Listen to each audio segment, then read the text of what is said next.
Merci pour les organisateurs de me faire confiance au point de risquer le service physique théorique sur ce que je vais raconter. Donc j'espère que je vais réussir à vous convaincre qu'on fait des choses intéressantes. Donc l'idée ici, c'était d'essayer de vous montrer deux choses. En gros, en quoi consiste notre travail en tant que physicien mathématicien. Et puis, l'autre, c'est quel genre de concepts avec lesquels on joue. D'accord ? Donc, je vais essayer d'illustrer ces deux choses-là en même temps, en parallèle. Alors, d'abord, le boulot, c'est quoi ? La physique, grosso modo, on veut décrire le monde qui nous entoure, expliquer les phénomènes, et puis, une fois qu'on a bien compris ce qui se passe, essayer de prédire ce qui va se passer. C'est ça qui est plus intéressant, évidemment. Bon, alors pour faire ça, il faut essayer d'avoir des modèles qui vont arriver à capturer en grosso modo les choses importantes. Et évidemment, la première chose quand on fait un modèle, on simplifie. Donc on oublie un petit peu les détails, on oublie un certain nombre de choses. Alors je vous donne un exemple ici qui je pense est intéressant, qui va du continu au discret et du discret au continu. Alors qu'est-ce que c'est le discret ? Le discret, c'est au lieu de regarder des objets dans leur globalité comme un ensemble infini de points où il peut se passer toutes sortes de choses, on le simplifie, on considère que finalement c'est fait d'un nombre fini de petits bouts. On regarde comment les petits bouts s'arrangent les uns avec les autres et on essaye de comprendre les phénomènes à partir de ces petits bouts. Puis avec un peu de chance, on fait tendre le nombre de bouts vers l'infini, ils deviennent de plus en plus grands, le nombre devient de plus en plus grand, les bouts deviennent de plus en plus petits, et à l'arrivée, on essaye vraiment de décrire le phénomène. Alors, l'exemple que j'aime bien prendre pour ça, c'est la prédiction du temps. D'accord ? Les prédictions météorologiques. Donc, pour prédire la météo, il faut comprendre ce que c'est que l'atmosphère. Ok, donc c'est un gaz, disons. Alors, la vraie bonne description d'un gaz, c'est vraiment les molécules de gaz, une par une, comment elles se baladent, comment elles se rentrent dedans, c'est tout un bazar, c'est infernal. Et si je veux essayer de décrire le temps qu'il fait en regardant les molécules, bonne chance. Bonne chance parce qu'il va me falloir des milliards et des milliards d'années rien que pour écrire les équations. Okay, je ne parle pas de les résoudre. Là. Bon, donc ça, on part d'un problème qui est essentiellement discret parce qu'on a des objets et des interactions entre ces objets. Alors, on va simplifier, on va s'éloigner. D'accord ? Donc, on s'éloigne un peu. Donc, ce qu'on voit maintenant, au lieu de voir des petits points qui se baladent, on voit un fluide. Alors, comment on décrit un fluide ? Un fluide, ça peut se décrire par exemple, la densité d'objets qu'il y a à chaque point de l'espace dans ce fluide. Alors, là, on arrive à écrire des équations aussi. Alors là, ça ne prend pas des milliards d'années, enfin, ça en prend quelques-unes. Il y a des équations qu'on peut écrire, mais problème suivant, on ne sait pas les résoudre. Trop compliqué. Bon, alors qu'est-ce qu'on fait ? On repasse au discret. C'est-à-dire que maintenant, on a notre atmosphère, on a les équations qui la régissent. On va saucissonner notre atmosphère en gros cubes. Alors là, les cubes actuels, c'est de l'ordre de plusieurs dizaines de kilomètres par dizaines de kilomètres par dizaines de kilomètres. Ce n'est pas des petits cubes, c'est des gros cubes. Puis maintenant, chaque cube, ça va être un point. Et puis on va regarder comment un cube parle à ses voisins, comment tout ça s'arrange. Nouvel ensemble d'équations. On met ça dans l'ordinateur. Et c'est comme ça qu'il y a un app sur le web de Météo France qui vous dit s'il va pleuvoir dans l'heure qui suit. Voilà. Ça s'appelle « Va-t-il pleuvoir dans l'heure ?» Vous pouvez l'essayer, vous tapez dans Google « Va-t-il pleuvoir dans l'heure ?» Et ça vous répond « oui » ou non. Alors, vous remarquerez qu'il n'y a pas « va-t-il pleuvoir dans 2 heures ?» Parce que là, la réponse, c'est peut-être ben que oui, peut-être ben que non. On ne sait pas. Et pourquoi ? Parce que on atteint la limite des ordinateurs.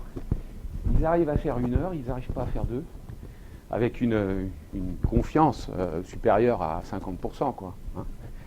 Donc voilà un petit peu le paradigme. On passe tout le temps du discret au continu, puis du continu au discret. D'accord ? Moi, je vais plutôt vous présenter des modèles discrets. Mais pour ça, il faut que je vous définisse un peu quel genre de référence, avec quel genre d'objet on va travailler. Alors, il y a une première notion qui est la notion d'espace, mais je préfère parler de dimension. Okay. Bon, alors, je sais pas, voilà, ça serait un espace où le tableau, c'est un espace à deux dimensions. Ça, c'est plutôt un espace à une dimension. Bon, je pense que tout le monde voit ce que ça veut dire à peu près. Mais alors, si vous vouliez une description un peu plus théorique, l'idée c'est ça, c'est le Pac-Man. Alors, je vois des gens assez jeunes dans la salle. Qui ne sait pas ce que c'est que le Pac-Man? Eh oui, quand même. Bon, c'était un jeu vidéo qui, dans ma jeunesse, était partout, dans les cafés, dans les arcades, etc. Alors, vous avez le gentil, c'est vous, c'est-à-dire, gentil ou pas gentil d'ailleurs, hein, c'est le petit camembert, là, jaune. Et alors, il se balade, comme ça. Et puis, il y a les méchants, là, et à chaque fois qu'on bouffe un méchant, on peut... alors, il y a les méchants qu'on peut manger, et puis il y en a d'autres qui vous mangent. Hein, d'accord? C'était vraiment très simpliste hein, comme système. Voilà. Alors pour moi, le Pac-Man, ça vous donne un peu l'exemple de ce qu'on appelle un mouvement brownien en mathématiques. C'est-à-dire, c'est un truc qui se balade. D'accord? Et en gros, pour savoir quelle est la dimension... Vous voyez, je suis dans un espace et je ne sais pas sa dimension. Alors, comment je vais mesurer la dimension de l'espace dans lequel je suis? Je vais imaginer que je suis un Pac-Man et que je me balade. D'accord? Et finalement, la dimension de l'espace, ça va avoir avec le nombre de possibilités que j'ai de me balader. D'accord? Alors, c'est ce qu'on appelle des degrés de liberté. Okay? Et donc là, notre Pac-Man, s'il était sur une ligne, il pourrait faire deux choses. Il pourrait aller à droite ou à gauche. D'accord?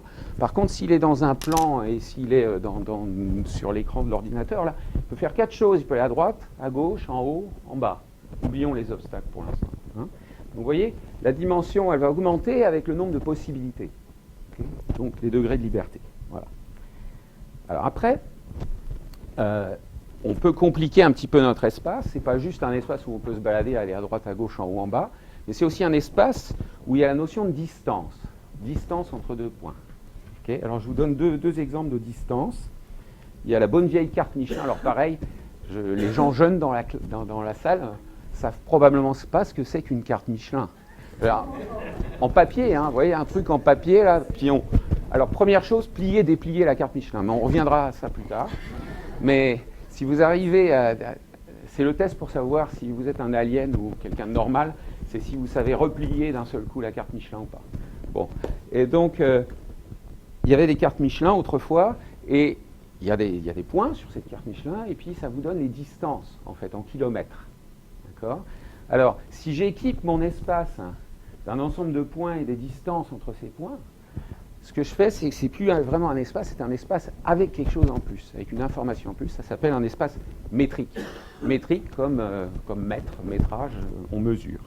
D'accord? Un autre exemple, maintenant c'est pour les plus jeunes, Google Maps. Google Maps, c'est aussi un espace métrique, mais cette fois-ci, la distance, elle est plutôt mesurée en temps. D'accord? Donc ça vous dit que pour aller de Paris à Saclay ce matin, 1h03, parce que il y a des embouteillages, c'est la galère. Voilà. Donc, alors ce qui est intéressant avec Google Maps, souvent ils vous proposent plusieurs chemins. Okay? Et ils peuvent même vous dire qu'il y a des chemins qui finalement ont le même temps. D'accord? Donc ça nous introduit une notion d'un espace où entre deux points, il peut y avoir plusieurs trajectoires qui ont la même longueur, mais cette fois-ci en temps. D'accord? Vous voyez ça? Donc au lieu qu'entre deux points, j'ai juste la ligne droite, il se pourrait que j'ai des sortes de lignes courbes, mais que j'en ai plusieurs. Vous voyez? Donc il y a une sorte de déformation de la notion d'espace, où le plus court chemin entre deux points, ce n'est pas juste la droite qui va de l'un à l'autre, mais où il peut... Voilà. Alors, pour comprendre un peu mieux ça, il suffit de penser, de retourner au Pac-Man. Le Pac-Man, il y a des obstacles en plus. Donc il peut se balader à droite, à gauche, en haut, en bas, ça c'est en première approximation, mais en fait, tout ce qui est en bleu, là, c'est des obstacles. Il ne faut pas y aller. D'accord? Donc maintenant, vous imaginez un espace métrique avec des obstacles. Ça c'est un relief montagneux, par exemple. Hein? Et donc, quand je vais introduire la notion de ce que c'est que la physique quantique, on va voir que la gravité quantique a tout à fait à voir avec une sorte de moyenne sur toutes les possibilités qu'on peut avoir de Google Maps. C'est-à-dire, bon, aujourd'hui, pour aller de Paris à Saclay, c'était la galère, mais hier, c'était peut-être un peu mieux. D'accord ? Et vous imaginez que maintenant, on a chaque jour, et même à chaque minute, à chaque seconde, ça change. Hein, tout ça, ça change. Et donc, on n'a pas juste un espace métrique, mais on a plein d'espaces métriques possibles. Okay ? Et on va faire une sorte de truc bizarre, on va les considérer tous à la fois. Voilà, ça va être ça notre monde quantique. Bon. Alors, le monde quantique. Bon, alors j'ai essayé de trouver quelque chose qui soit un peu parlant, on va voir. Donc, qu'est-ce que c'est qu'un monde parfait ? C'est le monde de la SNCF.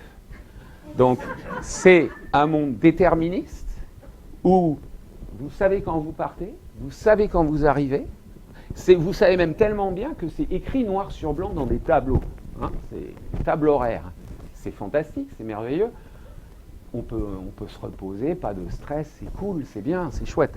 Bon, ça c'est un monde classique, déterministe. Alors maintenant, le paradoxe de la SNCF, c'est pourquoi les trains ne sont-ils pas tous à l'heure ? Okay ? Donc dans ce bon monde merveilleux, ce qui se passe, c'est qu'en fait, le monde de la SNCF, c'est un monde quantique. Alors, la raison, c'est parce qu'avec la SNCF, tout est possible. Alors ça, c'est pareil, il faut être assez... les jeunes ne doivent plus savoir ça non plus. C'est, à une époque, le grand slogan de la SNCF, c'était « Avec la SNCF, tout est possible ». Okay ? Bon, très bien. Alors, moi, je comprends tout est possible, par toutes sortes de choses peuvent arriver. Et bon, un malheur n'arrive jamais seul. Et d'ailleurs, pour illustrer ça, en fait, la SNCF elle-même, je pense, a mis devant la gare Saint-Lazare cette superbe sculpture qui est, pour moi, c'est l'image du temps SNCF. Vous voyez ? Ça peut être n'importe quoi. Voilà, c'est ça, le temps SNCF. Bon. Alors, dans un monde quantique, tout peut arriver. C'est-à-dire quoi ? C'est-à-dire que quand vous avez deux points et que vous regardez les trajectoires qui vont du point A au point B dans un espace, hein, eh bien maintenant, je vais juste dire que la ligne droite est très probable, mais que ce n'est pas sûr. Il y a une notion d'incertitude dans ce monde quantique, juste comme quand vous prenez le train, hein, c'est incertitude. Et ce qu'on va faire, c'est qu'en fait, on va affecter des probabilités aux trajectoires. On va dire, bon, la ligne droite, c'est ce qu'il y a de plus probable. Hein, c'est très probable. Alors, ces probabilités, elles vont être déterminées par un principe. Hein. Alors, il y a deux notions qui vont entrer dans ce principe. Il y a la notion d'énergie et la notion de température. Alors, commençons par l'énergie. On va dire quand même que plus l'énergie que coûte une certaine trajectoire est faible, et plus cette trajectoire est probable. Hein. Moins ça vous coûte d'énergie, plus c'est probable. Il est beaucoup plus probable que je me mette dans une chaise longue et je me repose plutôt que j'aille courir un marathon, hein, a priori. Bon, donc c'est raisonnable. C'est raisonnable que l'énergie vous dise en gros quelque chose sur ces probabilités. Alors après, il y a la température. Ce que fait la température, c'est qu'elle exacerbe l'effet de l'énergie. C'est-à-dire qu'à température nulle, ce qui se passe, c'est que c'est gelé, hein, et on va se geler dans les configurations les plus probables. D'accord ? Par contre, si la température augmente, on efface un peu cet effet des énergies, hein, puisque c'est le bordel, hein, essentiellement, la température augmente, tout bouge, tout se balade, tout devient équiprobable, tout est possible de la même façon. Donc, vous voyez, il y a la température, en gros, elle exacerbe l'effet de l'énergie. Et le meilleur exemple, c'est vous sortez de votre congélateur la soupe de poulet. Hein, elle est sous forme gelée, vous la mettez dans la casserole et puis vous chauffez. Okay ? Alors au début, c'est quelque chose de très ordonné, hein, qui est gelé dans une configuration qui est la plus probable, c'est un bout de glace, quoi. Et puis, petit à petit, au fur et à mesure que vous chauffez, il commence à se passer des choses, ça devient un liquide. Alors quand ça devient un liquide, en fait, à l'intérieur du liquide, il y a plein de choses qui se passent.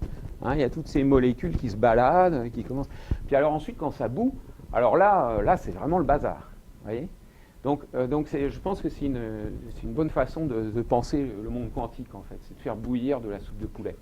Hein, pas trop bouillir, parce qu'après, c'est plus très bon. Enfin, alors, voilà, donc ça, c'est très probable. Ça va être un petit peu moins probable, mais je vais quand même être obligé de l'inclure dans ma théorie. Puis puis alors, il y a ça. Alors, voilà. Alors, le truc, c'est qu'un petit verre, ça ne fait pas de mal, ça peut venir pour donner un peu d'énergie. Du coup, il se peut très bien que d'être passé par le bistrot, ce soit une trajectoire avec une énergie plus faible, au total, puisque vous avez récupéré de l'énergie en buvant un coup. Vous voyez ? Bon, c'est pas politiquement correct, mais c'est pour vous montrer que finalement, ce qui est le plus probable n'est pas forcément ce qui est le plus évident. Okay ? Bon. D'accord. Donc, maintenant, on va essayer de décrire le monde qui nous entoure, un monde quantique, de cette façon-là. Donc, il va y avoir des configurations. Les configurations, je vais y revenir. Hein, c'est en gros des objets et leurs interactions. Okay. À ces objets, on va associer, à la façon dont ces objets sont organisés, on va associer une notion d'énergie et de température qui vont nous donner naturellement des probabilités pour les configurations. Et maintenant, on va regarder un ensemble de configurations avec des probabilités et on va essayer de dire des choses sur cet ensemble. Okay. Alors, si cet ensemble est discret, on fait ce qu'on appelle de la physique statistique sur réseau. Et si l'ensemble est continu, l'objet mathématique, plutôt physique, qu'on utilise, ça s'appelle la théorie des champs. Bon. Alors, un exemple discret, c'est une société polarisée entre droite et gauche. Okay. Donc, il y a ceux de droite, il y a ceux de gauche. Bon. Et alors, l'idée, c'est que, mettons que ce soit tous les gens d'un immeuble, ok. On parle facilement à son voisin, mais pas aux gens qui sont loin dans l'immeuble. D'accord ? Donc, il n'y a que les voisins qui se parlent. Et si deux voisins sont du même bord, tout va bien. Donc, on va mettre une énergie 0. Hein. Par contre, s'ils sont de bords opposés, ils vont s'engueuler tout le temps, forcément. Donc, on va mettre une énergie plus élevée. D'accord ? Donc, ça s'appelle en fait un modèle d'Ising. C'est-à-dire, on a deux états, droite ou gauche, d'accord ? Et on a des interactions entre ces états. En réalité, aucune interaction entre droite-droite, aucune entre gauche-gauche, mais droite-gauche qui s'opposent. D'accord ? Et rien que ça vous permet de modéliser toutes sortes de choses. En physique, par exemple, il y a le magnétisme. Le magnétisme à deux dimensions, c'est ce modèle-là. C'est rien d'autre que ça. Voilà. Donc ça, c'est un exemple discret. Alors, pour la théorie des champs, là, j'ai du mal parce que c'est vraiment extrêmement théorique. Hein. Alors, je vais vous proposer une façon de penser à la théorie des champs, hein, mais libre à vous de ne pas l'accepter.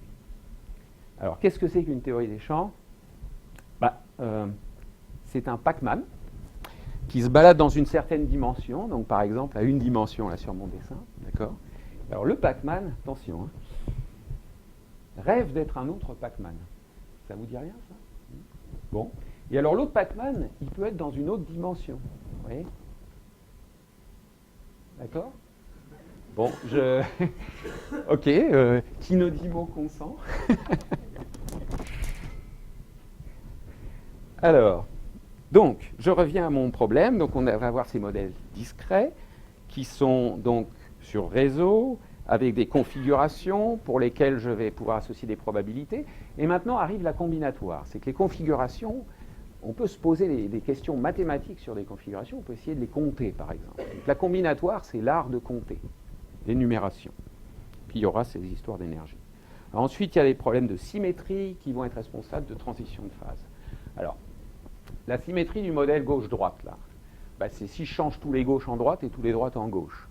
Je ne change pas l'énergie totale. Vous voyez, c'est assez facile de voir ça. Donc, il y a une invariance de ce modèle dans l'échange droite-gauche. D'accord ? Bon, par ailleurs, je vous ai dit que la température exacerbe les probabilités. Or, si tout le monde est de droite, c'est d'énergie nulle. Si tout le monde est de gauche, c'est d'énergie nulle. Et dès qu'il y a une opposition droite-gauche, ça devient une énergie plus grande. Donc, à température nulle, je me gèle soit avec tout le monde à droite, soit avec tout le monde à gauche.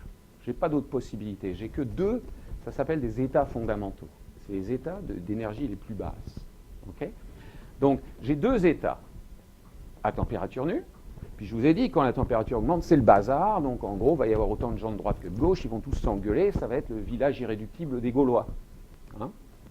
Donc, on est passé d'ordre, deux possibilités, au désordre, le bazar. Okay ? Donc, passage d'ordre au désordre, c'est exactement ce qu'il nous faut pour créer les conditions d'une transition de phase. Hein, donc par exemple, quand la glace devient de l'eau, quand l'eau se met à bouillir. Voilà. Alors les modèles continus, ces théories des champs, tout ça, ben, on va les comprendre comme des limites de modèles discrets. Mais on peut aussi les définir comme modèles continus par eux-mêmes. Alors je voulais aussi vous illustrer un peu la physique mathématique au quotidien. Donc on n'est pas dans la phase ordonnée, là, on est plutôt dans le désordre. Mais regardez, quand le désordre devient tellement énorme qu'il n'y a plus de place, ça redevient ordonné. Vous voyez, mon desktop. Et alors je ne dis pas que j'arrive à retrouver mes fichiers tout de suite et rapidement, mais j'y arrive. Donc dans le désordre, il y a de l'ordre. Voilà. La physique mathématique au quotidien, ouais. Alors ça, je vais peut-être passer. Bon, je voulais vous montrer qu'il y a deux pôles entre lesquels on essaye de naviguer, qui sont la complexité et l'esthétique. Alors, on veut essayer de faire les choses les plus faciles possibles. D'accord? Donc c'est ce que j'appelle la vallée, là. Hein, c'est comme un relief montagneux. Et dans les vallées, c'est facile, et en haut des montagnes, c'est dur. D'accord? Évidemment, quand c'est facile, on le fait les doigts dans le nez, et quand c'est dur, on s'arrache les cheveux. D'ailleurs, remarquez, je m'arrache les cheveux assez souvent. Hein. Et puis l'autre pôle, c'est l'esthétique, c'est-à-dire qu'on a envie que ça soit joli. Alors ça c'est peut-être dur à comprendre, mais c'est vraiment quelque chose qui nous guide. C'est-à-dire que, bon, si vous avez un problème, vous arrivez à trouver la solution, il y a 50 pages de calcul monstrueux, vous ne pouvez pas être heureux, ça ne peut pas vous rendre heureux. C'est même triste parce que personne ne va le lire. Enfin, bon. Donc il faut essayer aussi d'arriver à ce que ça soit élégant, à ce que ça soit joli. D'accord ? Et donc on navigue dans tout ça.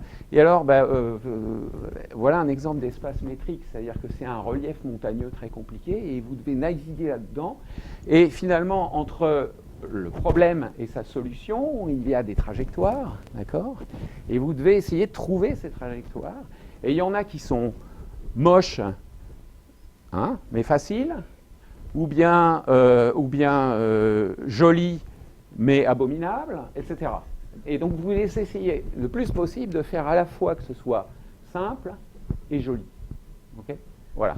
Bon, c'est un peu ce qui me guide, en tout cas moi. Alors, j'arrive aux expériences, donc là ça va être plus marrant, parce que là c'est un peu aride quand même. Alors, je vais commencer par... Donc voilà, il y a quatre choses que je veux vous montrer, alors, je crois qu'il y a le temps. Boson et fermion en basse dimension, plutôt fermion d'ailleurs, pavage, origami fantôme et pliage de la bande de timbre. Voilà. Donc c'est des exemples de modèles de mécanique statistique qu'on peut résoudre, plus ou moins, pour lesquels la théorie des champs peut dire des choses. Et donc je vais essayer d'illustrer tout ça sur ces exemples. On va commencer vraiment avec des exemples simples. On va commencer en dimension 0. Alors je ne vous ai pas dit, mais dimension 0, c'est juste un point. Voilà, un espace de dimension 0, c'est ça. Ok ? Alors, j'ai deux types de particules qui s'appellent les fermions et les bosons. Alors les fermions, pensez à ça comme une chaise. D'accord ? C'est une chaise. Et puis maintenant, les configurations de mon espace, ça va être la chaise va rester vide, ou bien quelqu'un va l'occuper. Vous voyez ? C'est relativement simple. Et donc, il y a deux états, hein, vide et occupé. Okay ? Et puis, je vais m'arrêter là en disant que, on n'aime pas trop avoir des gens assis sur nos genoux, tout ça, donc on est bien tout seul. Hein. Alors là, on est un fermion. Si on est bien tout seul, on est un fermion. Okay ? Le fermion, il n'aime pas trop être en groupe. Il aime bien être tout seul. D'accord ? Alors, au contraire, les bosons, c'est pas du tout ça. Et plus ils sont nombreux, plus ils sont contents. Donc, les bosons, pareil, ils vont s'asseoir sur la chaise, mais alors ils vont s'empiler, ça va être un bazar innommable. Et en fait, on arrive à une infinité d'états, parce qu'il peut y en avoir 0, 1, 2, 3, 4, et ça ne s'arrête pas. D'accord ? Donc, on a deux types de particules ici qui se comportent de manière très différente. Et maintenant, je vais continuer sur les fermions. Alors, le cas suivant, c'est à une dimension. Alors, je suis toujours... donc ça, c'était 0D. Alors, 1D maintenant. Ce que j'ai maintenant, c'est un ensemble de chaises alignées comme ça, hein, le long d'une ligne. Okay. Mettons que j'ai n chaises. Ok. Alors maintenant, sur mes n chaises, elles sont soit libres, soit occupées. à votre avis, si j'ai 2 chaises, par exemple, n égale 2, combien j'ai d'états? 4. J'ai 4 ici. Qui dit mieux? Bon, c'est 4. Et pourquoi c'est 4? Oui, oui, mais... Alors, moi, je le vois de la façon suivante. Le premier point, il est vide ou occupé, 2 états. Et le deuxième point, il est vide ou occupé, 2 états. Donc, c'est 2 fois 2. Le 4, c'est 2 fois 2. OK? Pour tout le monde? D'accord. Alors, pour n, eh ben, c'est 2 fois 2 fois 2, n fois. Et ça s'appelle 2 puissance n. Il y a peut-être des gens pour lesquels cette notation n'est pas complètement évidente, mais c'est ça que ça veut dire. Pardon? Oui, excuse-moi, grand N. Merci. Ah, il y a quelqu'un qui écoute. Hein. Ça, c'est bien. Élève Boros, vous aurez un bon point. Donc, 2 puissance n. D'accord? Donc, il y a n points, 2 puissance n. Vous voyez? 2 fois 2 fois 2 fois 2, n fois. Hein, ça finit par être gros, hein, quand même. Voilà. Alors maintenant, on va faire un truc plus marrant. On va mettre nos fermions en interaction, c'est-à-dire qu'on va être dans la salle d'attente du médecin. Alors, salle d'attente du médecin, on a des chaises là, hein, d'accord, on a une ligne de chaises, même chose. Donc, a priori, ça ressemble. Mais maintenant, chez le médecin, vous n'y allez pas par hasard chez le médecin, vous y allez parce que vous êtes malade, d'accord? En ce moment, c'est plutôt la grippe, non? Ok. Bon, eh ben, si tous les gens qui vont chez le médecin ont la grippe, et que vous êtes là pour une autre raison, bah, vous n'avez peut-être pas envie trop de vous asseoir à côté de quelqu'un qui a la grippe. D'accord? Donc ce que vous allez faire, c'est essayer de vous asseoir de manière à ce que les sièges de part et d'autre soient vides. D'accord? Donc ça va s'appeler des fermions en interaction répulsive. Donc, en anglais, ça s'appelle hardcore. Et ce qui veut dire que donc je vais occuper des chaises, et à chaque fois qu'une chaise va être occupée, les voisines doivent être vides. D'accord? Vous voyez la contrainte? Alors, question, c'est combien il y a d'états? Alors, la réponse, elle est là. Il y avait 2 puissance n quand les choses étaient libres, mais maintenant, quand on est chez le médecin, là, c'est plutôt un nombre à la puissance n, mais qui est plus petit que 2, qui est 1,628, qui se calcule, en fait. Et alors là, on va essayer, en fait, de le calculer. Okay? Donc, on tente le coup. Je ne sais pas ce que ça va donner. Bon, première chose, on va essayer de compter les états. Alors d'abord, s'il y a un seul point, n égale 1, d'accord? Combien j'ai de possibilités? Il y a soit 0 personnes qui vont chez le médecin, soit une. Ok? Donc il y a deux possibilités. Ok. Alors maintenant, si j'ai 2 chaises, combien j'ai de possibilités? Pas lui, là, parce qu'il a déjà trouvé la première réponse, donc éliminer maintenant. Désolé. Ici, on élimine les bons élèves. Boros, tu n'as pas le droit non plus. Tu as aussi fait une remarque déjà. Donc, quelqu'un d'autre. Oui? Alors, pas de voisin, d'accord? Donc, si une personne s'assoit, il peut y avoir personne à côté de lui. OK? Donc, au total, combien j'ai de configurations? Oui? Sylvie? Presque. Alors, je sais ce que tu as fait, tu as oublié la vide. Il y a aussi une configuration où il n'y a personne. 3. Voilà. D'accord, hein, vide, une occupée à droite ou une occupée à gauche. Ça fait 3. Allez, on va tenter la suivante. Combien il y a de configurations là? Alors, le mieux c'est de les organiser en disant, d'abord, personne. Combien de configurations? Une. D'accord? Maintenant, s'il y a une seule personne dans la salle d'attente, il y a combien de configurations? 3, merci. Et s'il y a 2 personnes dans la salle d'attente, il y a combien de configurations? Une. D'accord? Parce que, pas le choix, il faut qu'elle soit là et là, puisqu'il faut qu'il n'y ait personne entre les deux. Puis c'est fini maintenant, hein, il ne peut pas y avoir 3 personnes. Donc ça, c'est 5. 2, 3, 5. Oh, by the way, j'ai oublié, mais il y a une version du problème de la salle d'attente du médecin qui est le métro de New York. Alors, les Américains, ils sont fantastiques parce qu'ils inventent des concepts à partir de choses qu'ils observent. Et donc, ils ont inventé le concept de manspreading. Manspreading. en français, ça voudrait dire homme qui s'étale. D'accord? Alors, un homme qui s'étale, c'est ça, en fait. Je peux vous montrer, c'est simple. Homme, ok, qui s'étale. Okay. Alors, s'il s'étale comme ça et qu'il est dans le métro sur un banc, bah forcément, il n'y aura pas de voisin, quoi. Hein, il a pris son place. En fait, ça s'appelle le manspreading. Voilà. Un exemple concret de manspreading. Il ressemble à Pierre Van Hove, mais c'est pas lui. Hein. Ouais. Bon, donc voilà, c'était juste pour illustrer ce truc. Alors maintenant, ce que je veux vous montrer, c'est que il y a une façon de calculer ce nombre pour tout n. Alors, comment on fait ça? On applique une des méthodes de la combinatoire, une méthode classique de la combinatoire, qui s'appelle la notion de récurrence. Alors, une récurrence, c'est quoi? C'est pouvoir dire ce qui se passe pour n plus 1 en fonction de ce qui se passait avant. Donc de n, n-1, n-2. Vous voyez? Donc si je sais tous les nombres jusqu'à 3, comment calculer le nombre à 4? Okay? Alors on va essayer de faire ça ensemble. Donc, vous allez rajouter un n plus n point. Donc disons qu'il y a n points ici, hein, dans cette boîte noire là, et puis vous en rajoutez un n plus n. D'accord? Alors, de deux choses l'une. Où ce point est inoccupé, d'accord? Si c'est une chaise vide, ça veut dire que ça n'a rien changé, ça n'ajoute pas de contrainte à ce problème, puisque la chaise est vide, celui-là, il peut être occupé au vide comme il veut. Vous voyez ça? Donc si j'appelle Fn le nombre de configurations de salle d'attente avec n chaises, eh bien si ce gars est vide, je trouve Fn configuration aussi. OK? Là, on essaye de calculer Fn plus 1. Alors maintenant, il y a une autre solution qui est quand ce gars-là est occupé. D'accord? Alors s'il est occupé, là, c'est plus compliqué parce que ça veut dire que la chaise d'à côté de lui, elle doit être vide forcément. Vous êtes d'accord? OK.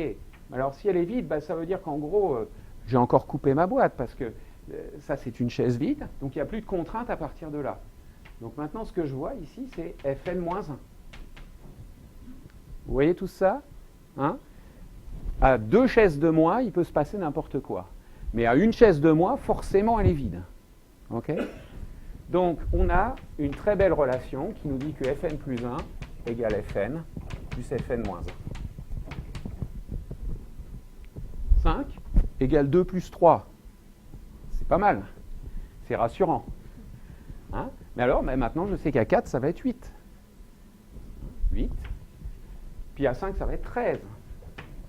Puis à 6, ça va être 21, etc. D'accord? Là, maintenant, je peux aller très vite. Alors, ça s'appelle les nombres de Fibonacci. Les nombres de Fibonacci, alors on peut les organiser comme ça, vous voyez, donc ça commence avec 1, mais nous, on a commencé avec 2, puis 3, puis 5, puis 8, puis 13, puis 21. Donc à chaque fois, vous dessinez un carré, et la somme des côtés des deux carrés devient la longueur du côté du carré suivant. D'accord? Vous voyez ça? Donc petit à petit, on est en train de remplir tout notre espace, comme ça, avec des carrés qui ont tous la taille de côté, qui sont ces nombres de Fibonacci. Et alors, le rapport Fn plus 1 sur Fn, hein, qui est le suivant par le précédent, 13 sur 8 par exemple, nous donne 1,625. Et si vous regardez tous ces rapports, vous vous rendez compte que ça devient de plus en plus, ça tend vers quelque chose, ça se stabilise petit à petit, hein, et la limite, en fait, c'est ce fameux nombre d'or, qui est censé être la proportion idéale.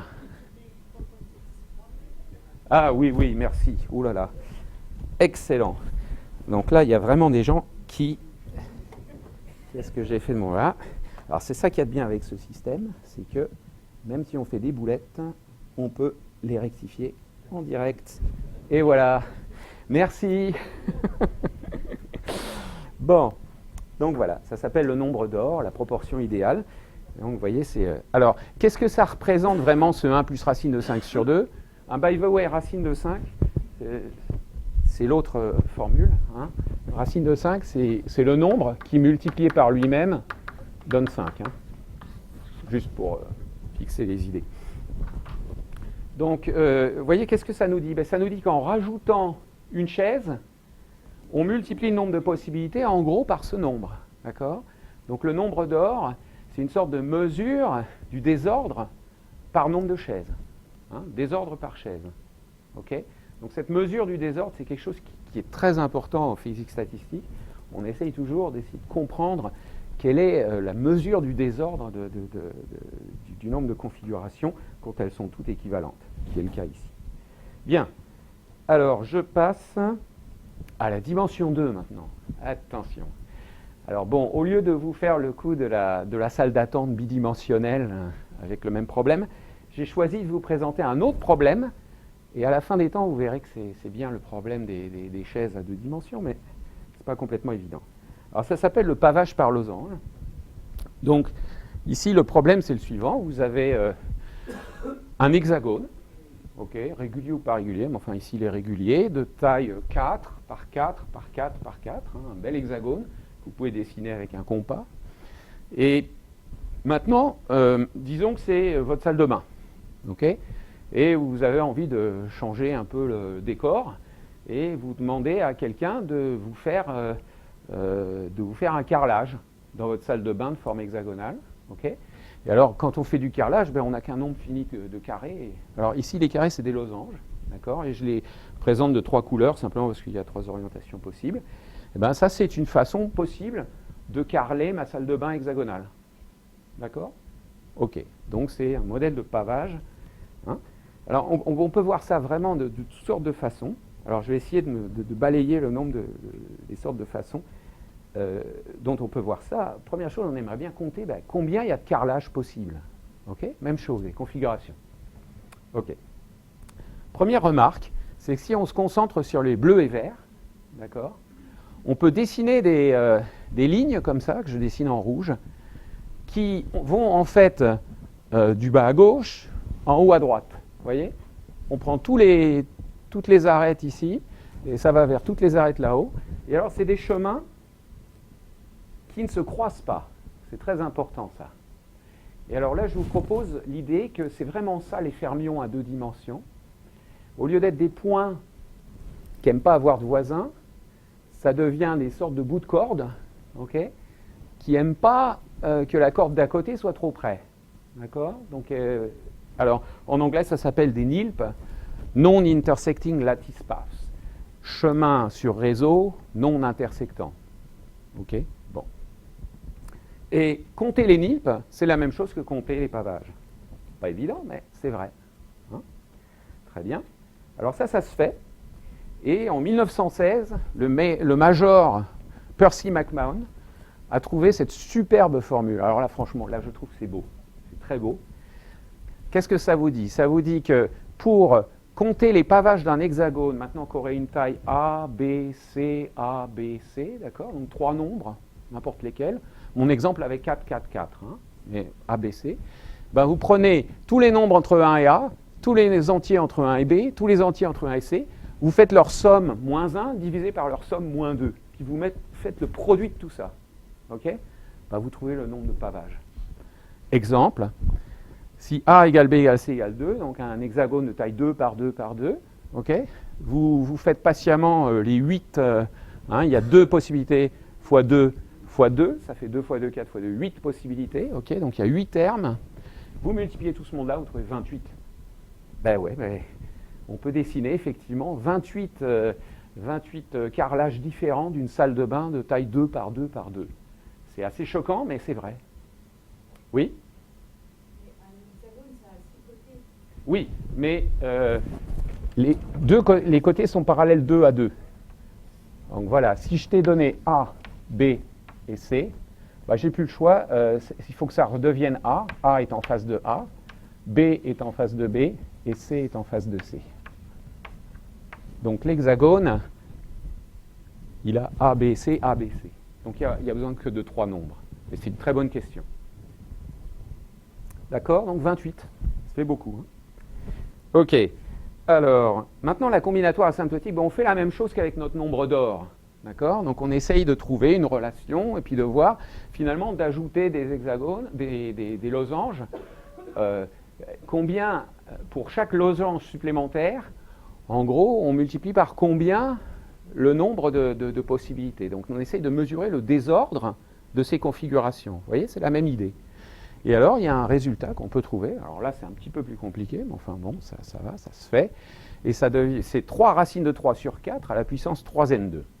Alors, 3n2, c'est le nombre de losanges total. C'est le nombre de carrés dans mon carrelage. D'accord, de carreaux dans mon carrelage. Donc c'est bien ce nombre par carreau. Okay, et ce nombre, c'est 1, 29, 904. Vous voyez, donc c'est plus grand que 1. D'accord. Pas beaucoup plus grand que 1, mais c'est suffisamment plus grand que 1 pour pouvoir dire qu'il y a du désordre. Si c'était 1, il n'y aurait pas de désordre. Voilà. Bien. Autre façon de regarder le même objet, c'est de mettre des petits bâtonnets. Vous voyez, vous voyez qu'il y a une seule façon de mettre ces bâtonnets. D'accord? C'est clair? Ok. Et alors maintenant, ces bâtonnets, on se rend compte qu'en fait, ils sont sur un réseau qu'on appelle maintenant réseau hexagonal. Vous voyez, c'est nid d'abeilles. Voilà, nid d'abeilles. OK? Bon. Et donc, ça s'appelle un problème de dimère sur nid d'abeilles. Alors, les dimères, c'est plutôt des sortes d'appariements entre... Imaginez qu'il y a un ion ou un atome à chaque sommet, d'accord? Et qu'ils aiment bien s'apparier par deux. Mais qu'une fois qu'ils ont fait un lien entre deux, ils ne veulent plus se connecter à personne d'autre. Ils sont déjà pris, en quelque sorte. Hein, c'est comme des couples, quoi. Et donc, on essaye de dessiner les configurations où il y a le nombre maximal de couples, comme ça. OK? Alors, vous voyez, la contrainte, c'est que si j'ai occupé cette arête, les deux arêtes adjacentes doivent être vides. Hein, c'est donc toujours une même... Voilà, ça s'appelle un problème de dimère. Alors maintenant, si je me mets à dessiner, alors c'est pas très joli là, mais des gros points noirs au-dessus des barrettes rouges et des points blancs au-dessus des autres, et que j'oublie ce qu'il y avait en dessous, je vois ça. Et qu'est-ce que c'est ça? C'est une salle d'attente à 2 dimensions, et chaque malade est sûr que ses voisins, ses 4 voisins, les sièges sont vides. OK? Vous regardez, c'est exactement ça le problème qu'on a résolu en comptant le nombre de pavages losanges. Alors vous remarquerez ici qu'il y a un réseau que j'ai dessiné en vert, je ne sais pas si tout le monde peut le voir, le réseau vert, là, les lignes vertes, qui vous disent finalement qui est le voisin de qui. Hein. Donc par exemple, ce point-là, il a 4 voisins, 1, 2, 3, 4. Celui-là, par exemple, ce n'est pas son voisin. Vous voyez, ils sont dans un cercle, mais il est suffisamment loin pour quand il tousse, il ne lui envoie pas tous ses miasmes. Donc c'est bien. Donc voilà, ça s'appelle donc la salle d'attente Kagome. C'est le nom du réseau Kagome, qui veut dire panier à trous en japonais. Hein, c'est bien ça, hein, d'accord. On a un japonais dans la salle qui confirme. D'accord. Alors maintenant, une dernière chose, imaginez que j'ai des très très très très grands hexagones, et je voudrais essayer de comprendre à quoi ça ressemble, qu'est-ce qui caractérise les configurations. Eh bien, il y a une théorie des champs cachés, ici. C'est maintenant, je regarde ce machin comme réellement une image à 3 dimensions. Vous voyez? Donc, c'est des cubes, en fait, entassés les uns sur les autres. Vous les voyez, les cubes, maintenant, hein? Donc, le sommet des cubes, c'est les faces vertes, par exemple. Donc, ici, vous avez un premier étage, niveau 0, puis niveau 1, niveau 2, niveau 3. Ce niveau, ça va être, en fait, l'endroit auquel le Pac-Man rêve d'être. OK? Donc, ça va être l'image de cette théorie de champ, ça va être les hauteurs. D'accord? Et donc, vous pouvez penser cet objet, quand ça devient très grand, comme une sorte de surface aléatoire. D'accord? C'est-à-dire qu'il y a des... on grimpe des escaliers, mais c'est des escaliers complètement aléatoires. D'accord? Voilà. Et alors maintenant, ça, c'est une configuration typique quand c'est très, très, très, très grand. Et alors là, vous voyez un phénomène nouveau qui apparaît. Ça s'appelle le phénomène du cercle arctique. Donc voilà une configuration typique avec, de salle de bain avec un très grand nombre de carreaux. OK? Oui? Est-ce qu'on fait que monter Pardon? Question, est-ce qu'on fait que monter dans ces configurations? Oui, oui, oui. Donc c'est des surfaces aléatoires un peu spéciales. Hein. Oui, oui, absolument. Ça s'appelle en fait des plane partitions, des partitions planes. Alors, vous voyez ça, ce qui est remarquable, c'est que parti de rien, finalement, juste en essayant de regarder toutes ces configurations de pavage de salle de bain, en mettant la même probabilité à tout le monde, en fait. Hein. C'est-à-dire, elles sont toutes équiprobables. Même probabilité pour tout le monde. Eh bien, il y a un phénomène qui se dégage quand même, quand on prend la taille suffisamment grande, qui est ce phénomène arctique. Alors, le phénomène arctique, c'est simple. En jaune, je n'ai pas pris les mêmes couleurs. Bon. En jaune, vous avez ce carreau, en rouge ce carreau et en bleu ce carreau. D'accord ? Donc ça veut dire qu'en bas et en haut, vous avez tendance à avoir plutôt que ce carreau. Alors, ça commence où ? Ça commence dans le coin. Vous voyez que dans le coin, il n'y a pas 36 façons de remplir le coin avec juste un carreau. D'accord ? C'est forcément un carreau bleu qui est en bas. Ici, dans le coin, c'est pareil, il faut qu'il soit orange. Hein ? Parce que vous voulez le mettre dans le coin. Jaune, pareil. Eh bien, la géométrie de votre problème induit en fait ce qu'on appelle des phases gelées. Donc gelée, c'est quand tout le monde est du même bord, hein, vous vous souvenez ? Donc tout le monde orange, voilà une phase gelée. Tout le monde jaune, une autre phase gelée. Tout le monde bleu, une autre phase gelée. Donc vous avez 6 phases gelées sur les bords. Et puis au milieu, c'est le bazar, vous pouvez le constater. Hein. C'est un petit peu comme si j'avais quelque chose de froid sur les bords et puis de chaud au milieu. Hein, quelque chose comme ça. Tout ça juste avec des pavages de salle de bain. C'est quand même assez remarquable. Okay. Bon, la théorie des champs vous permet de dire des choses, en particulier d'identifier le cercle arctique. Bon, c'est beaucoup plus compliqué que ça en réalité. J'ai pris ce dessin en fait dans le dernier papier qu'on a écrit avec Emmanuel Guiter. Donc c'est des choses très, très récentes, hein, très d'actualité. Voilà. Bon, alors maintenant je passe à mes expériences suivantes, sauf s'il y a des questions. Est-ce qu'il y avait des questions jusque-là ? Oui ? Ah, alors, bon, j'ai parlé déjà, par exemple, du problème gauche-droite, comme...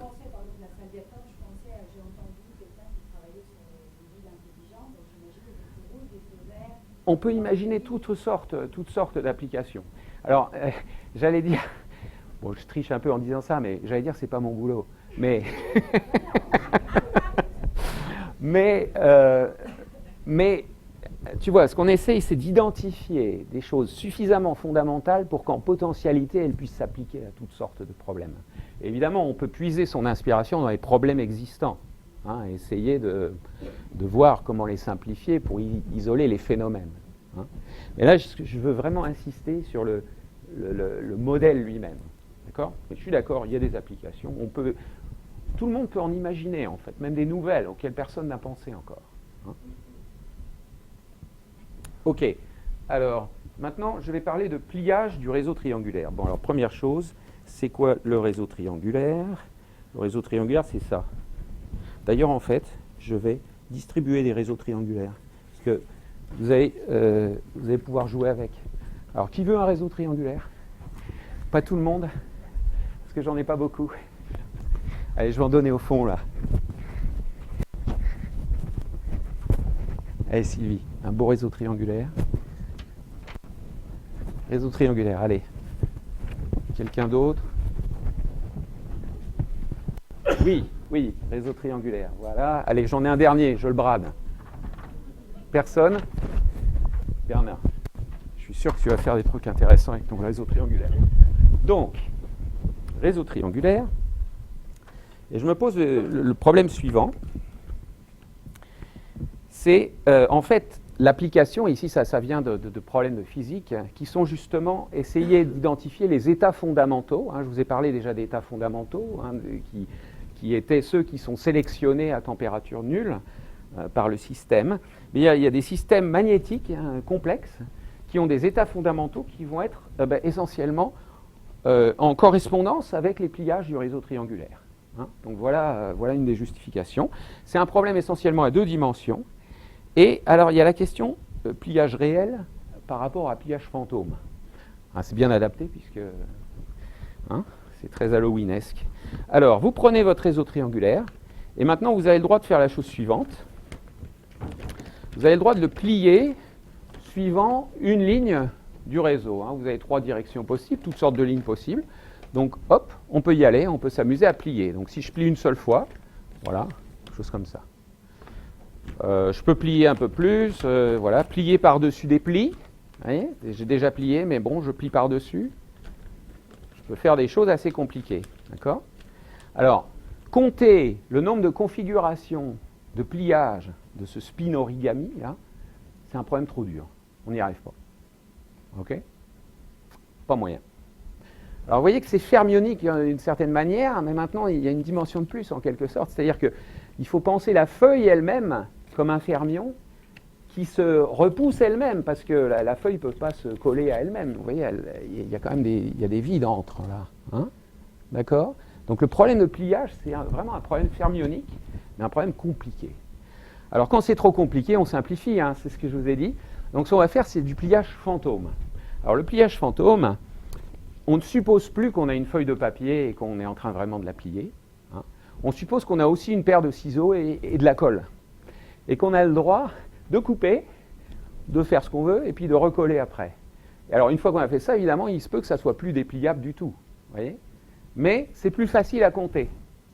OK ? Ça s'appelle le pliage fantôme. Alors, exercice, c'est comment on peut décrire le pliage fantôme d'un réseau triangulaire. Alors, je vous demande de vous concentrer sur juste un sommet. OK ? Qu'est-ce qui peut se passer ? Il peut être plié une fois. D'accord ? Alors, quand un sommet est plié, je vais représenter ça par une ligne noire, comme ça. D'accord ? Donc, ça, c'est un sommet plié. Vous voyez que je peux plier là, là ou là. Ça, c'est les 3 façons d'avoir un seul pli. Hein ? Donc, un seul pli, voilà, une autre façon. Toc. Voilà, une autre façon. Ça correspond à ce cas-là. OK ? Alors maintenant, si j'ai par-dessus un pli existant, je fais un nouveau pli. D'accord ? Alors vous voyez que le nouveau pli, il est en fait réfléchi par l'ancien pli. Ce n'est pas complètement évident à voir. C'est pour ça qu'avec un réseau, c'est plus facile. Vous pliez un coup et vous repliez un autre coup par-dessus. OK ? Et maintenant, vous dépliez et vous regardez quels sont les côtés pliés. Vous allez voir que c'est peace and love. Hein ? C'est ça. Peace and love, c'est 2 pliages. OK. Et donc, peace and love, vous avez tout cela. Et puis maintenant, vous pouvez plier vraiment tout le monde. Alors à ce coup-là, c'est toc. Hein, plus qu'un triangle. Et là, tout le monde est plié, ça donne ça. Et alors, l'idée, c'est que le pliage fantôme, il suffit en fait d'imposer ça à chaque sommet. Donc, j'ai 11 possibilités à chaque sommet. D'accord ?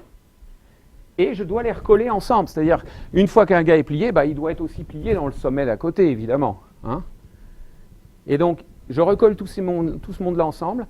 Ce que je fais, c'est vraiment du pliage fantôme. C'est-à-dire qu'il est très possible que le pliage que je vais obtenir comme ça n'est pas réalisable avec une feuille de papier sans couper et recoller un peu. Vous voyez ? Donc c'est plus simple.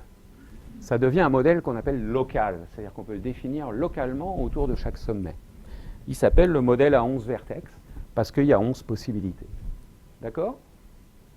Ça marche ? Bon. Alors, combinatoire asymptotique, même chose. Quel est le désordre d'un modèle comme ça ? Le nombre de pliages fantômes du réseau triangulaire, c'est 1, 208, 87 par triangle. C'est un petit peu moins que le nombre de pavages par carreau. Vous vous souvenez, c'était plutôt 1,29. D'accord ? Donc il y en a moins, mais il y en a toujours suffisamment pour qu'il y ait du désordre. Donc on a une mesure comme ça du désordre de ce modèle. OK ? Bon, je ne veux pas en dire plus pour ce gars-là, parce que je veux finir avec vraiment le problème plus marrant. Donc, le problème plus marrant, c'est celui de la bande de timbre. Alors, on n'a pas su le faire à 2D, d'accord ? Compter le nombre de pliages réels, trop dur. Mais on va essayer de le faire à 1D. OK ? Alors, qu'est-ce que c'est un objet à 1D ? Alors là, à nouveau, la SNCF est une grande inspiration pour moi, puisque, voilà, ma dernière expérience, je la fais avec des tickets de RER. Voilà. Donc ça, c'est un modèle à 1D, d'accord, une dimension. C'est des objets que je vais... Alors, vous voyez, il y a une charnière là qui OK, c'est fait avec du scotch et tout. Là, hein. On a tout ce qu'il faut à l'IPHT pour faire cette expérience. Et Et maintenant, j'aimerais bien trouver le désordre qu'il y a dans le modèle où je plie mon machin de la manière la plus compacte possible. Alors ça, c'est ce qu'on appelle le problème des timbres-postes. Bon, c'est plus facile avec des tickets, c'est plus visible, les timbres c'est trop petit, mais c'est voilà, une application administrative à laquelle tout le monde peut penser, qui est, j'ai cette longue bande de timbres de poste qui prend plein de place, ça fait chier, donc je voudrais la replier sur elle-même de manière à ce qu'elle prenne le moins de place possible. D'accord ? De combien de façons je peux le faire ? Ben, c'est vraiment la version unidimensionnelle de mon problème de pliage ici. Hein, vous voyez, hein, c'est une dimension de moins. Alors on se dit peut-être qu'avec une dimension de moins, on va y arriver.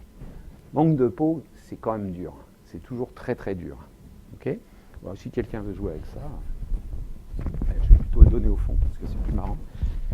Essayez de voir de combien de façons on peut plier la bande de timbre. Celle-là, elle est trop longue pour qu'on puisse compter en direct, mais... Ok. Donc alors on va essayer d'identifier d'abord quelle est la dimension du problème. Bon, on dit c'est pliage unidimensionnel, mais voyons, une fois que c'est replié complètement, si c'était fantôme, la dimension serait 0 en fait, puisque ça occupe un seul ticket. D'accord ? Mais en réalité, il y a cette répulsion, il y a le fait que la façon dont c'est plié, ça compte. Donc ça serait plutôt 1 ou peut-être même 2 dimensions, le vrai nombre de dimensions du problème. Ensuite, quelle théorie des champs va vous permettre de décrire ça ?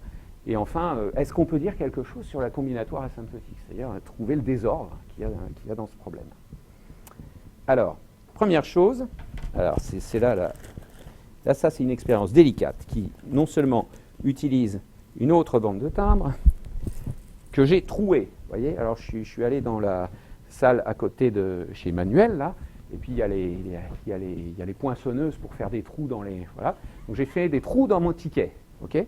Alors pourquoi j'ai fait un trou dans mon ticket ? Parce que j'ai envie de passer... Alors ça, c'est ce qu'il y a autour des boîtes de papier. Hein ? Voilà, les grandes boîtes de papier. Ça, c'est bien solide. C'est bon. Voilà. Donc je passe ça dans le trou. Alors, il ne faut pas que je dise de bêtises. Oui, c'est ça. Je passe ça dans le trou. Et alors, maintenant, là, il ne faut pas que je me plante. C'est là le plus dur. Il faut que je garde tout bien parallèle. Voilà. OK. Et là, je prends le troisième objet que me fournit l'IPHT,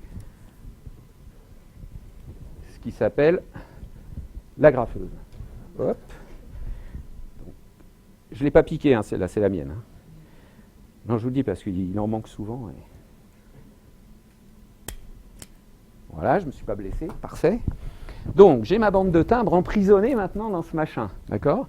Alors, qu'est-ce que je vais faire ? Eh bien, je vais tirer sur les timbres. Ok, alors. Voilà.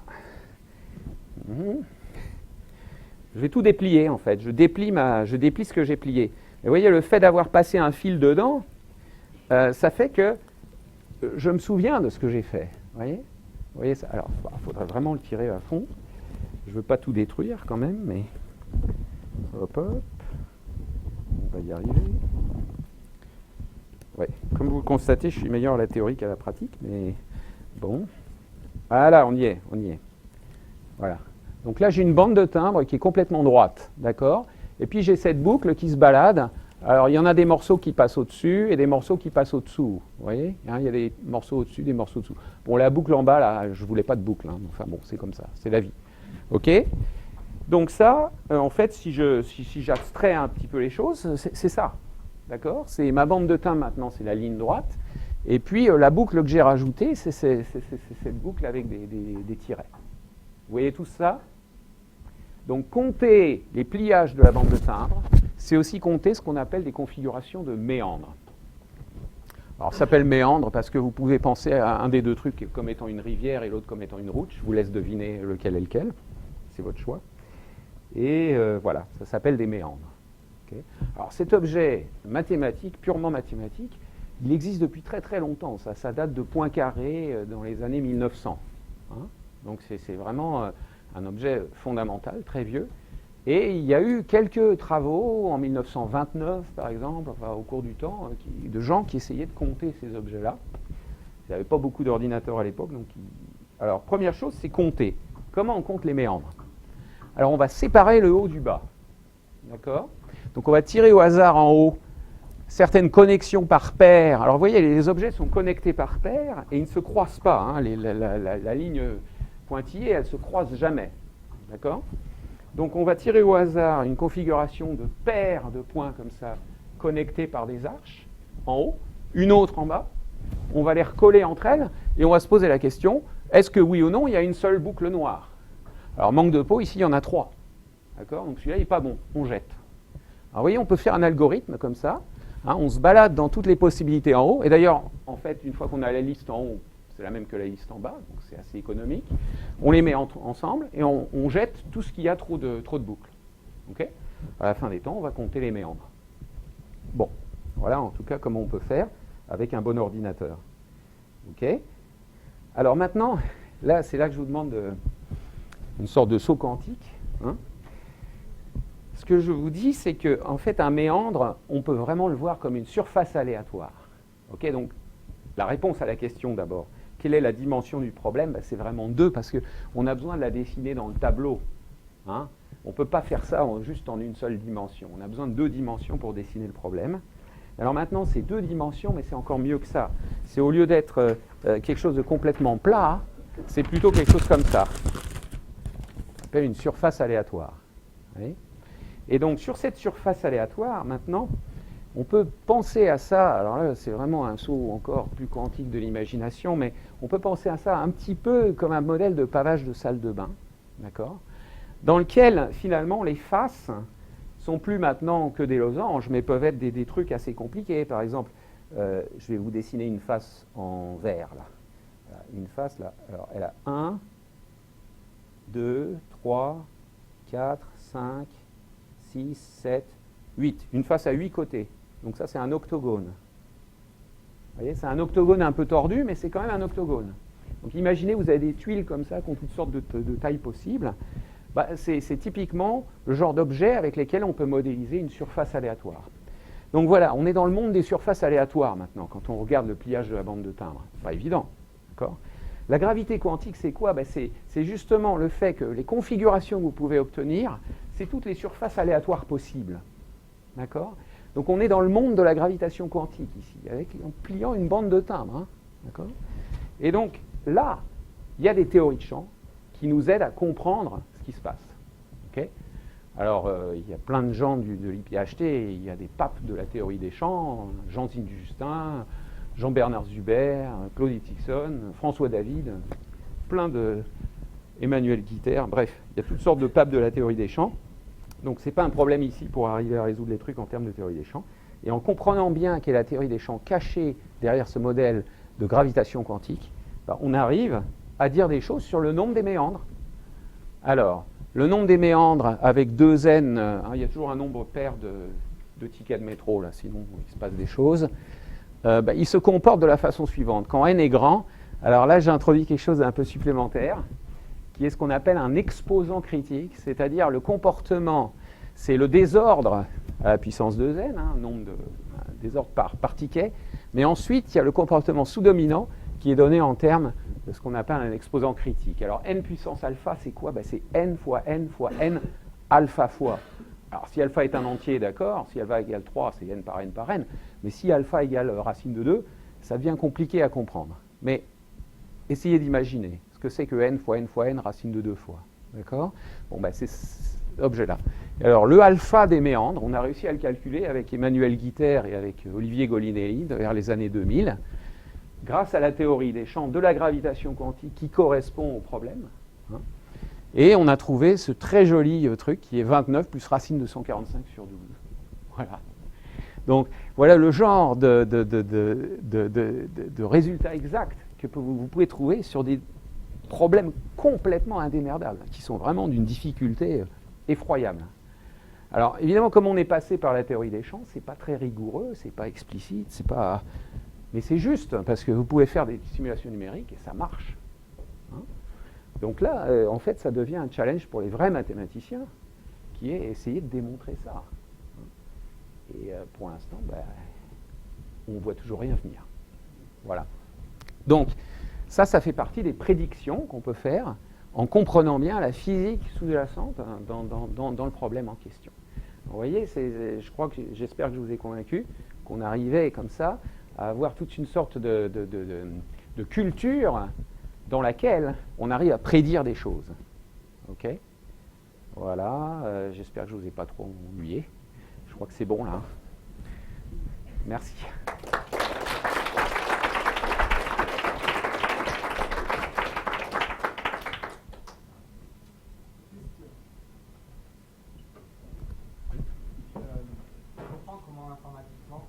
Aboutir au alpha égale 3, quelque chose. Mais est-ce qu'il n'y a pas une intuition mathématique qui derrière vous avez dit c'est long, c'est 29 plus 3245? Alors, il y a un raisonnement qui utilise la théorie des champs. Alors, c'est un cheminement assez long. Hein, c'est un petit peu comme d'aller faire un grand tour pour revenir pratiquement au même endroit, mais d'une autre façon. Hein. Alors, le grand tour, c'est de dire, voilà un modèle qui est clairement un modèle de gravité bidimensionnelle avec de la matière. La matière, c'est les boucles. La boucle noire et la boucle pointillée, hein, c'est la matière sur un réseau aléatoire qui est le dual de ce qu'on appelle une quadrangulation. Okay, bon. Alors maintenant, la théorie des champs vous dit, si j'arrive à définir le modèle sur un réseau plat, non plus aléatoire, et si j'arrive à calculer des choses dans ce réseau plat, eh bien, il y a un dictionnaire qui va me dire comment ça se traduit pour le réseau aléatoire. Donc ça, c'est Knizhnik-Polyakov-Zamolodchikov, théorie des champs de Liouville, etc. Bon. Donc, ces nombres-là, en fait, ça vient du Knizhnik-Polyakov-Zamolodchikov appliqué au problème du réseau plat. Et sur le réseau plat, il faut arriver à identifier quelle est la théorie de champ critique, elle est critique en fait, qui correspond à ce problème. Donc c'est à deux dimensions, théorie des champs, critique, c'est une théorie conforme. Et en fait, la théorie conforme a une charge centrale qui est liée au nombre de degrés de liberté dans le modèle de hauteur, et cette charge centrale, c'est moins 4. Okay, et si on traduit maintenant les formules de Knizhnik-Polyakov-Zamolodchikov pour la gravité quantique à partir de la charge centrale moins 4, on trouve cet exposant-là. Voilà. Donc ça, je ne pouvais pas le raconter ici. Voilà. Alors, oui, parce que là, l'argument passe par KPZ, passe par de la théorie des champs, et les matheux, ils n'aiment pas ça. Ça leur donne des boutons. Hein. Donc, voilà. Oui. No, that's the interesting thing. R is non-universal. Alpha is universal, but R is not. Yeah. Yeah. So the numerical expression, of course, is excellent because we are able to. I mean, I only wrote 4 digits, but we have like 12, right? But that's what it is. Yeah.